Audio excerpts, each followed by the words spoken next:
दोस्तों, कैसे हैं आप सब। उम्मीद करता हूँ बढ़िया होंगे। तो आज मैं आपको एक ऐसी साखी सुनाने वाला हूँ गुरु हरगोबिंद साहिब जी के बारे में, जो कि बहुत इम्पोर्टेंट है क्योंकि बंदी छोड़ दिवस भी आ रहा है। तो चलिए साखी को स्टार्ट करते हैं। तो होता क्या है, एक बार एक पंडित गुरु जी के पास आता है।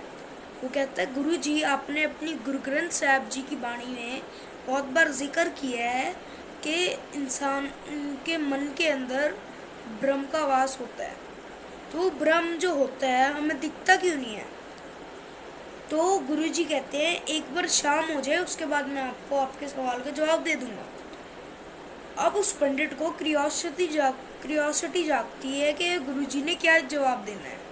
वो शाम को जाता है गुरुजी के पास कि गुरुजी अब शाम हो गई, आप मेरे को जवाब दीजिए मेरे सवाल का।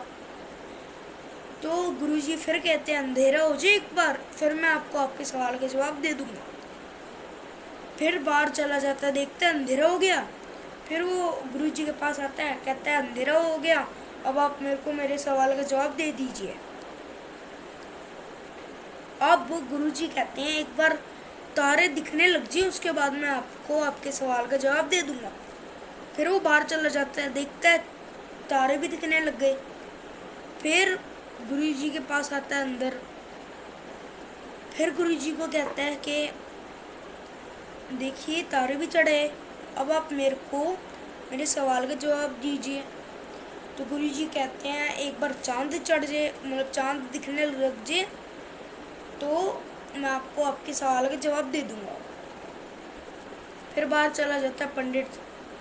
अब पंडित कहता है गुरुजी से, देखिए चांद भी चढ़ गया है, मतलब चांद भी दिखने लग गया है, अब आप मेरे को मेरे सवाल का जवाब दीजिए। तो गुरुजी उसका हाथ पकड़ के उस पंडित का एक बाग में ले जाते हैं, एक बगीचे में ले जाते हैं, एक बगीचे में लेके जाते हैं। तो उसमें उस बगीचे के अंदर वो विधि चंद शीना जी को आवाज़ लगाते हैं और कहते हैं विधि चंद शीना जी से कि 2 मिट्टी के बर्तन लो, 2 मिट्टी के घड़े लो। बुलाते हैं, कहते हैं दोनों में पानी भर दो, जल भर दो। वो भर देते हैं। तो वो पंडित से कहते हैं अब आप एक बर्तन में मिट्टी डाल दो। तो वो डाल देता है। अब गुरुजी उससे सवाल करते हैं कि घड़े हैं, वो कहते हैं। चांद है ऊपर, वो कहते हैं। पानी है, वो कहते हैं।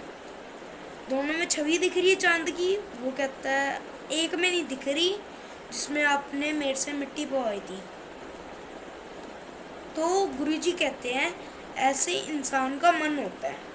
हमारे मन के अंदर ब्रह्म का वास तो है, पर हमने उसे अपने पापों से, अपनी बुराइयों से, अपने दुष्कर्मों से इतना गंदा कर दिया है कि अब वो ब्रह्म हमें दिखते ही नहीं है। अगर हम अपने शरीर को शीतल जल की तरह साफ कर दें तो हमारे अंदर भी ब्रह्म का वास है। ऐसा गुरुजी उस पंडित को समझाना चाहते थे। तो उम्मीद करता हूँ ये वीडियो आपको अच्छी लगी होगी। अगर आपको ये अच्छी लगी तो लाइक करना इस वीडियो को, चैनल को सब्सक्राइब करना और सारे फ्रेंड्स और फैमिली में इस वीडियो को शेयर करना।